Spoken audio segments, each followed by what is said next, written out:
بسم اللہ الرحمن الرحیم۔ حضرت علی کی خدمت میں ایک شخص حاضر ہوا۔ یا علی، عید قربان کے دن قربانی کرنے والے شخص کے لیے سب سے بڑا انعام کیا ہے؟ وہ راز کیا ہے جس سے عام انسان ناواقف ہے؟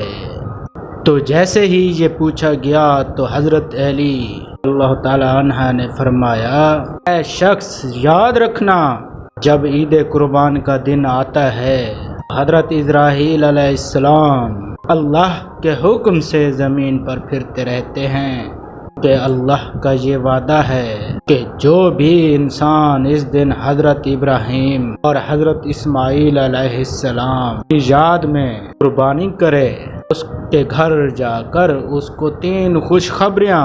پہلی خوشخبری کہ اللہ تعالیٰ نے اس کی قربانی کے سبب اس نے اللہ کے عشق میں کی ہے، آنے والے سال میں اس کے دولت اور مال میں برکت عطا کرے گا۔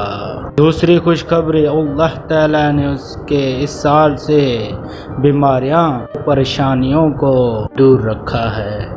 اور تیسری خوشخبری، قربانی کرنے والے اور اس گھر میں رہنے والے جس کے گھر میں قربانی کی گئی ہے، ان کی ساری دعاؤں کو فوراً قبول کر دیا گیا ہے۔